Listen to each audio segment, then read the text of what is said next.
భారతదేశంలో గత కొంతకాలంగా ఒక రాష్ట్రం గురించి రకరకాలుగా చర్చలు అవుతున్నాయి. ఇంతకీ ఆ రాష్ట్రం ఏది అంటారా? తమిళనాడు. గత 3 నెలల క్రితం దివంగత ముఖ్యమంత్రి జయలలిత అపోలో హాస్పిటల్లో చికిత్స పొందుతున్నప్పటి నుంచి ఆమె చనిపోయేంత వరకు రాజకీయాలు అట్టుడికిపోయాయి.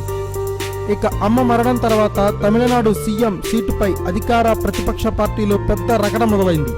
అమ్మకు ఎంతో నమ్మకస్తుడైన పన్నీర్ సెల్వం ప్రస్తుతం సీఎం పదవిలో ఉన్నారు. కాగా అమ్మకు ఎంతో ఆప్తురాలైన శశికళ ఇప్పుడు సీఎం సీటు కోసం పావులు కదుపుతుంది. అయితే ఇప్పుడు సీన్లోకి మరొకరు ఎంటర్ అయ్యారు. ఆమె జయ మేనకోడలు దీప.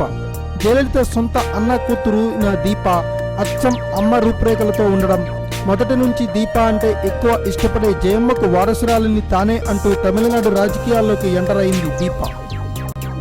అంతేకాదు దీపా జయకుమార్ అన్నాడీఎంకే పార్టీ చీఫ్ నచ్చలి శశికళకు చుక్కలు చూపిస్తున్నారు. తాను రాజకీయాల్లోకి వస్తానని ఇన్ని రోజులు దీపా జయకుమార్ చెప్తున్నారు.